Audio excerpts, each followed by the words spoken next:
What's up, everybody? How are you guys doing? Welcome to Jake Richardson's Coaching Corner. We are on season 2, episode 18, and the topic of the day is not helping others until you help your circle slash tribe and have them be 100%. What do I mean by that?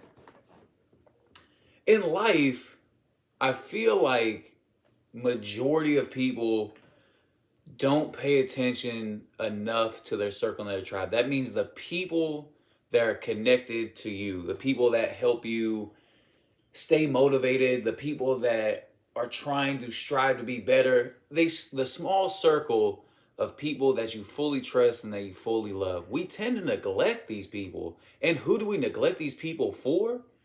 The stupid asses and the people around you that don't really matter. We put these people in our circle and our tribe off to the side, and we reach and focus towards the people that really don't matter. And what that ends up doing is dissolving your tribe or separating your tribe, separating your circle, which separates yourself and scatterbrains yourself and puts you back into the rat race so you cannot strive and get better. When we could actually push out the stupid asses, push out the people that are wasting our time, and then take that time and put it back into our tribe, into our circle, it gets stronger and stronger. And then you, in turn, get stronger and stronger and more motivated, more focused, and able to do things that you always wanted to do to make yourself better and make the people around you better. So that's what the topic of the day is, and that's what we're going to focus heavily on. What is your tribe slash circle? Like I said, it's your people. It's the ones that you love. It's the ones that you think about all the time. The ones you want to make sure are safe. The ones that if something bad happened to them, it would really tear you down. That is your tribe. That is your circle. These people are the most important people in your life. The people that you should be checking up on daily. The people that you should be hanging out with weekly. You shouldn't just wait for birthdays or holidays or every once in a while. These are the people that you need to constantly be connected to, because when you are constantly connected to them, you grow and you get strong together. So it's your people. It's also your energy source. Your tribe and your circle helps you get energy when you're feeling weak, helps you stay motivated and push to be better and better and better. This tribe and circle is so important. People that have these, that have fortified strong ones, are some of the most successful people on planet. People that don't have these are some of the most unsuccessful people, because you're lost. You're running around in a dark forest with a blindfold on. It just doesn't help you when you don't have a strong circle, a strong tribe. And then you could create these. People always think that it has to find you. You could find it depending on how hard and how much work you put into it. So just because you are in a position right now where you don't have a tribe, you don't have a strong circle, doesn't mean that you can't be in a better position to where you can get one. And you could work hard on creating and adding value to it. What else is your tribe and circle? It's your motivation. It's a thing that gets you up in the morning. It's the thing that keeps you on your routine. These are the people that get you to become better and stronger. It should be your biggest motivation, not only to help yourself, but it should be a big motivation to help them. If you are the only link in your chain, in your tribe, in your circle that's strong, then it won't last long.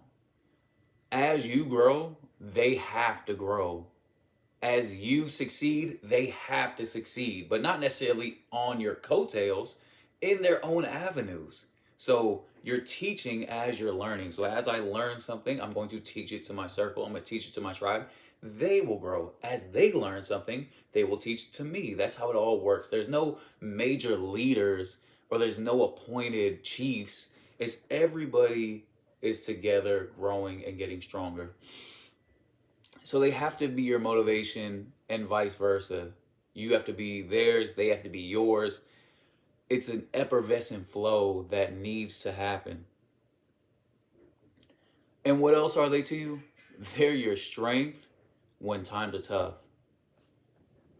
If you have nobody around you when times get tough, they tend to get tougher. They tend to get worse.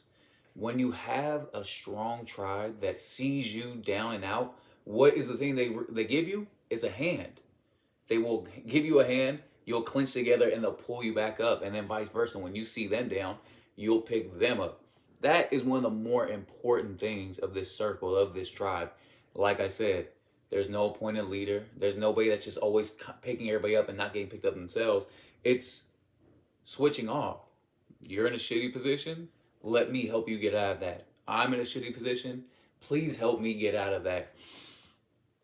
Those are some of the most important things and the most pivotal things to having a very strong tribe and a very strong circle. Me personally, I have in my mind one of the strongest. My fiance, my sister, my friends, my family, my older brother, my mentors. They are all very like-minded. They are all very strong individuals that could do things on their own, but aren't afraid to ask for help. That is the best, in my mind, type of person to have in your circle. They, at any given moment, could get it done by themselves, but they're not too proud to ask for help when they need help, or ask for your assistance in the sense of getting things done. It's a very powerful tool that a lot of people don't have. And you having the ego not to ask help within your tribe, within your circle, just means that you're not going to get successful, or you're going to slow them down. So you have to be able to be very fluid, very relaxed. I am very happy with mine. And the sad part is about it, it changes all the time. It's not just one set thing. People can jump out and jump in depending on how they are motivationally, how they are mentally, physically.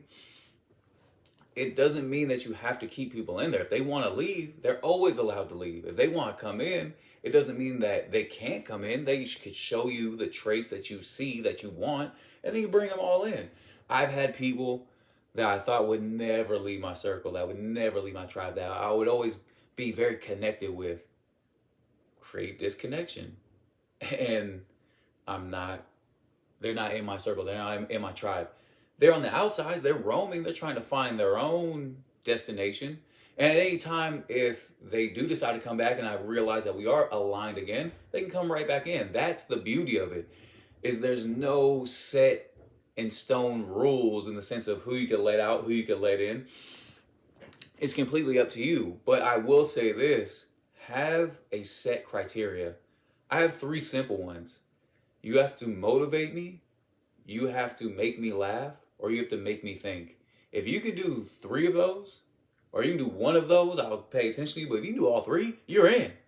You gotta motivate me, you gotta have me thinking, and you have to make me laugh. Those things keep me pushing. Those things have made me very successful in my life, and those are the people I want around me. If you're not doing that, then get the fuck on. Doesn't mean that later you can't adjust and you can get back in. But I would say those 4 categories really represent what a tribe and circle is. Why are they important? They keep you motivated, like I said earlier. Having a tribe check in with you, talking all the time, having strong connection, always keeps you thinking, because we're all not doing the same thing. We're all doing different things. And when I can talk to you and get the in-depth details about what you're doing, it makes me start thinking, okay, well, how can I apply that to what I'm good at? How can I apply that to my career? And then I just build and build and build. And vice versa. They'll ask me questions about what I'm doing, and then they'll build and build and build. So you're very motivated. It's not competition. Competition is very unhealthy for the fact of you can't ever compete with what somebody else is doing. You can only really compete with yourself. I learned that a lot in sports. I can control somebody else's legs, arms, mouth, athletic ability. So why would I worry about what they're saying or what they're doing when it comes to me? Only thing I could worry about is my mouth, my body, my athletic ability, and what I'm doing to put myself in a better position. Your circle and your tribe is the same thing. I can't control what somebody else is doing success-wise because they're the ones that have to get up, they're the ones that have to apply, they're the ones that have to do. But what I can control is what are they doing? Let me pick it apart and let me implement it into what I could do. That is how you get better. That's how you get stronger. That's how you guys come together as a whole. They keep you centered. This is going to sound very holistic. This is going to sound very earthy, but centered and being centered is so important because it controls your emotions. We could get over dramatic. We can get overly excited. We can get overly angry over the stupidest things because emotionally, there's a lot of emotions that go on throughout your everyday movement that sometimes can get you a little wild. Somebody cut you off. Your boss says something wrong at work. You're in school and you got a shitty grade on your test. That could evoke so many emotions. And the vice versa. You could find $100 on the floor. You could get a text message from the person that you have a crush on, and you can get too excited. The cool thing about a circle is they will keep you very centered and very level as long as you have open communication. There are certain people within my life that I have huge open communication with, where when I feel like I'm tripping or I'm overly excited or I'm overly angry, I could call them and they will give me the real shit and let me know if I'm on center or if I'm off. If I'm off and they tell me I'm off, then I have to adjust because they know me so well and they know how to get me back on track. That's the most valuable information on the planet. And then that's why I know, because I'll call them. There's two people that I can think of off the top of my head, and it is my sister and it's my best friend. I will call them, and the first thing I'll be like, hey, let me tell you a story and tell me if I'm tripping. If I tell them the story and they're like, you are fucking tripping, then I will reevaluate. If I tell them the story and they're like, no, you're on cue, then I know I'm on the right, and I just keep going in that direction. So find those pivotal people that know you really well, and whenever you feel off, make sure they can get you back on center. That is very pivotal within your circle, is being able to put somebody else back in center and then having people be able to put you back in center. The thing that needs to not happen is ego. If you're calling somebody because you think you're slightly off or you're not sure if you're on, and they give you advice on either side, you cannot challenge it. Because if you're challenging it, you're weakening your circle. These people know you very well. They don't gain anything by telling you either direction to go. If you're off center, if you're on center, them giving you that information, they just want to see you happy. They just want to see you do well. So do not try to challenge. Do not try to combat. Absorb the information and then make the adjustments. And then vice versa. If you're calling them for information, do not yeah but anything. Do not try to rebuttal. Absorb the information. Shut the fuck up. Make the adjustments. Become a better individual. That is a very important thing with your circle, is being centered as shit. They keep you focused. Being laser focused is something that a lot of people talk about, but not a lot of people really do. It's not easy. With technology growing, with responsibilities coming at you, you don't have enough time within the day to constantly be laser focused. But you need to try your fucking hardest to be laser focused. Create routines. That is a huge way to be laser focused. Creating routines, getting rid of fucking dead weight, and being real with yourself. Those three things will help you when it comes to laser focused. And then the people within your tribe could help you with that. Like I said, you can keep it real with yourself. Your people can keep it real with you. Anybody that's dead weight, get them the fuck out your circle. Anybody that is fucking pulling their weight, pull them into your circle.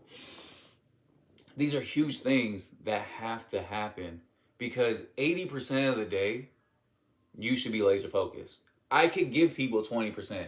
If you're 100% laser focused all day, every day, you're not having fun, you're not enjoying life, you're not absorbing the moment, and you're not going to be able to grow as fast as you want to grow. If you can be laser focused for 80, and then 20% of the time, you could sit in the moment, bullshit a little bit, still be a human being, I think you'll be extremely successful in the sense of success, life balance. Because life is a little bit different than what we deem major success to be. Major success in America especially is how much money you have, how much infrastructure you have, how many people are stroking you and making your ego enormous. That is what America is based around. It's not necessarily based around happiness, around spending time with your loved ones, around enjoying life. Those people aren't idolized. The people that are very much so idolized are infrastructure builders, millionaires, athletes, actors, all the bullshit. So try to find that 80-20 balance. If you could do that, I think you'll be very happy. I think you'll be very successful. You make better decisions when your circle is tight. They're making better decisions. You're making better decisions. You're all growing. When your circle is not tight, you're not checking in with anybody. You're not hearing anybody else's opinion. You're only doing what you think is right. And more often than not, when we only do what we think is right, it's wrong. You need to make sure that you have the right people around you that you can bounce your ideas off of. And they can tell you if it's a waste of time. They can tell you if it's a good idea, bad idea, blah, blah, blah, all that shit. But if we're just relying on ourselves, we're going to do what we want to do. What makes us happy. If I just relied on myself to eat whatever I wanted to eat for dinner, I'd eat ribs and chicken wings and steak, and I would never eat vegetables. I would never take the right vitamins I need to take. But when I look around in my circle and I see people that are healthy, I see people that care about me, they will tell me, hey, make sure you're getting your greens in, make sure that you're taking the right vitamins that you need to take, because they want to see me live longer and thrive and survive. I want to see them live longer, thrive and survive. So we're going to help each other. We're going to give each other a little bit. Hey, eat ribs every once in a while, but make sure you're eating leaner meats. Make sure you're getting your vitamins in. Like I said, you make better decisions, and better decisions lead to success. Your circle should be making the best decisions for you, for themselves, vice versa. Why do we help others over our circle? So here's the big, juicy steak topic that I really wanted to tackle. We understand what a circle is. We understand how important it is. But why do we neglect this circle for stupid asses around us? First off, guilt. What do I mean by that? Here's a simple way I can explain that. You're driving, you have your child in the car, you still have bills that you have to pay, you still have diapers that you have to buy, you still have a million things that $5 could go to. You get to a red light, there's a homeless man sitting there, got his dog, got a sad face, hitting you with all the guilt, staring at you the whole time, and what do? You cave in, you give him the $5. That's $5 that you busted your ass and you earned. And $5 could go to a lot of things. $5 could go to getting your kid some food, some milk. That $5 could go towards anything to help. It can go to your gas tank. It could go towards just holding on to it and building it up. That $5 can go to a lot of things that your circle could use, that homeless guy that you don't know, that I'll probably use it on some shit that isn't good for him anyways, didn't really need to go to. I learned that very young from my mom. We grew up rough, not a lot of dough, tougher times, and when homeless people would ask my mom for money while she's holding on to the hands of her two little kids, and she had two older kids already, so she had two teenagers while she had two fucking single-digit children, she did not shy away. She did not have any type of guilt. She would look them right in the eye and make sure that this homeless person saw her two kids and goes, hey, look at my two kids. Do you think that they deserve $5 or you deserve $5? Because all the free money I have has to go to them. I don't know you. It don't have to go to you. If you're some yuppie dork hearing this, you might think that's sad because yuppie dorks got a whole bunch of dough and you feel guilt and you can hand that money out. But when you're somebody like me and you're somebody like my family where money got really thin and really tight, why the fuck would I hand it over to some bum and not give it to the people in my circle, in my tribe around me? That's how I learned tribalism. That's how I learned keeping my circle strong is through my parents. They taught us at a very early stage is you take care of the people around you, and once all of them are taken care of and all of them are running on 100, then you can go somewhere else. But until then, you focus on them because those are people that really care about you. So to add to that, guilt. We feel bad. We see a stupid ass friend that is hurting himself with substances, that bullshits, that doesn't want to be successful, and we pour all the effort, all the time into him to help him out. When we have other friends around us that are doing great, that are building, that are growing, and we don't talk to them enough, that is all guilt related because we want to help and we don't want to be the hero. And we want to do all these things. Fuck that shit. That guy is going to waste your time and then bullshit and tell you why he's this way, tell you that you're not helping him the way you should be helping him, and he'll put a lot of blame on you because they want to put blame on himself, and you'll just waste so much time. I've done this before in my life. I've helped friends that didn't want to be helped when I should have been focusing on my friends that were doing better so I could do better. It's just a waste of time because at the end of the day, that one friend will fight against you the whole time, and years later will get a hold of you and be like, you know what, you were right. I was in a shitty position. I didn't want any help. I didn't want to hear the things that you had to say. And I'm sorry. That sorry is worth nothing because you don't get that time back. And you shouldn't be wasting your time on people that don't want to help themselves. Same thing with these homeless people. Don't give them shit because they ain't trying to help themselves. People think that's harsh, but there's a lot of things that you could do because I've been in that position where I've had to do that shit. It's easy to say it when you haven't done it. Me personally, I've done it. So nobody can tell me dog shit about that category. But I would say that guilt is a huge one. Everybody has that little guilt bug, and I just am so glad I don't have that. It's the bad child syndrome. Parents tend to focus on the shittier kid in the family because they think he needs the most help. And they tend to neglect the good kid because they think that they could do it all by themselves. This is the basis of weak tribes and weak circles. Is you think that your circle is fine and can run on its own and it'll be just fine.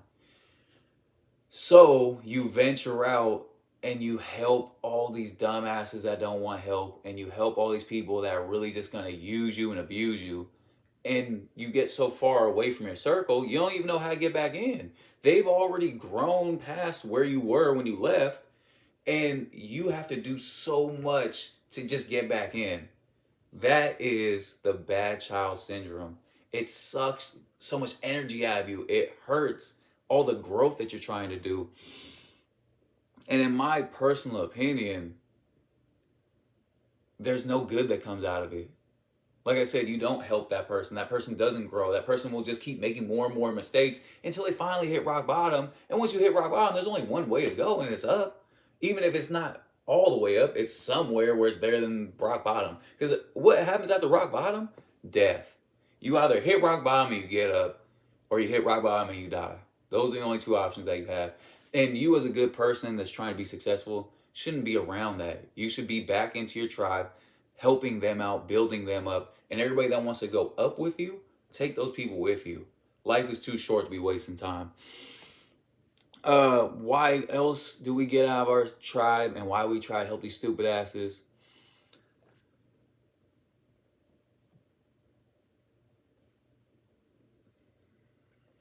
Why do you help others over a circle? Comfort.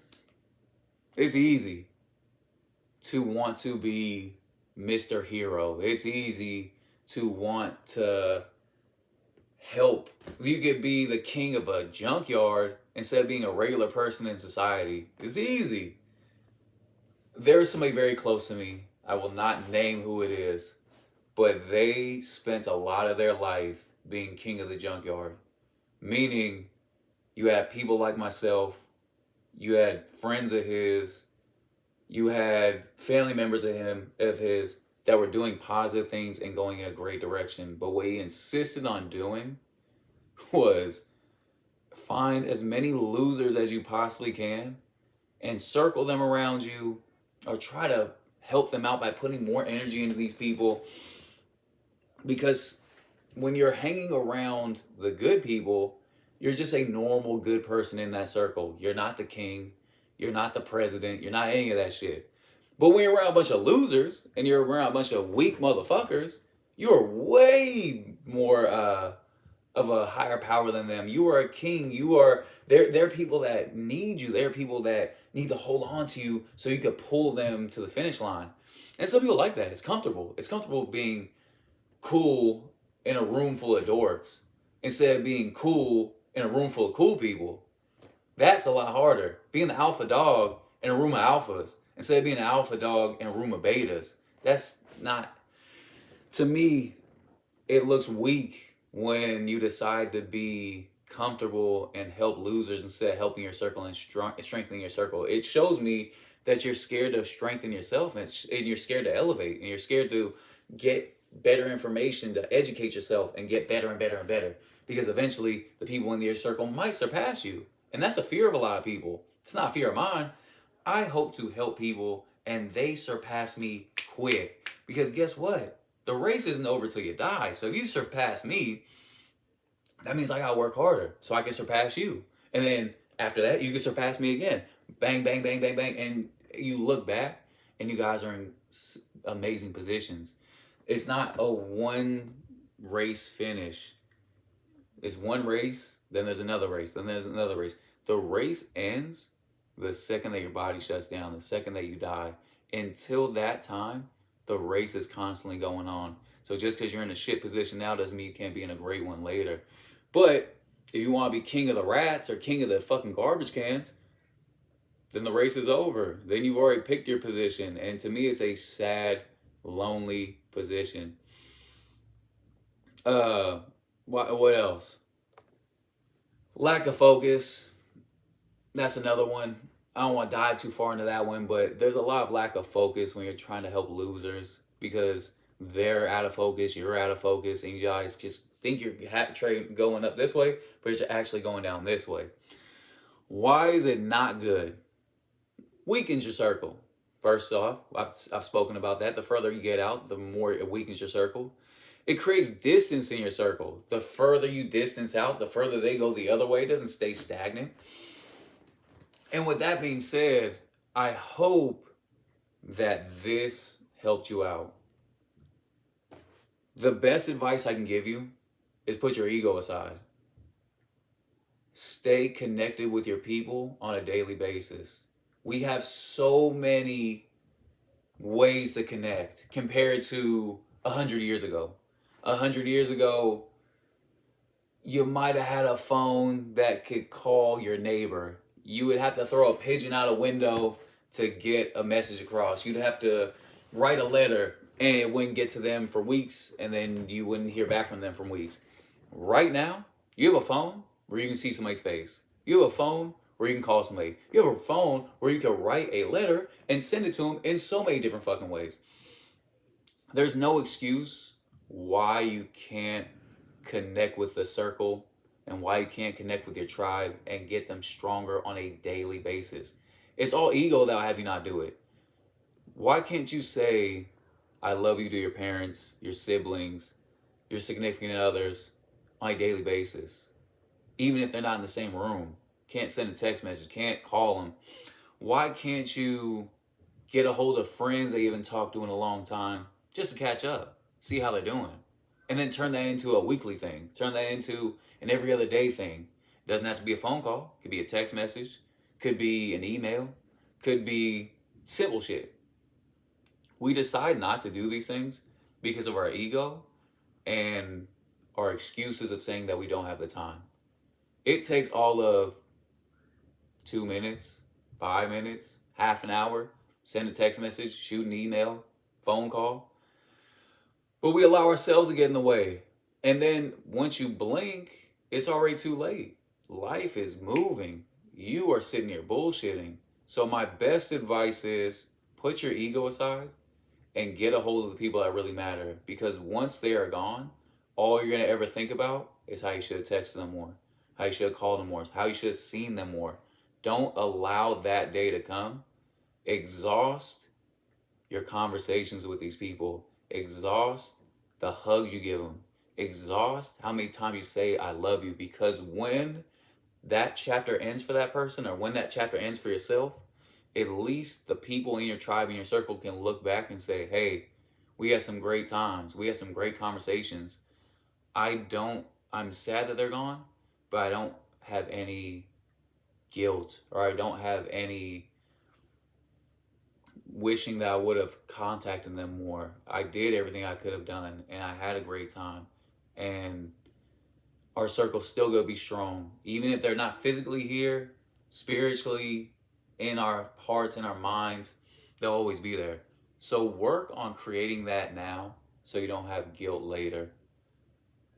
Get a circle, keep your circle, get them strong, keep them strong, and get the fuck up and get doing what you want to do and be successful the way you want to be successful. That's all I got for you. Make a change right now. I'll see you guys next episode. Peace.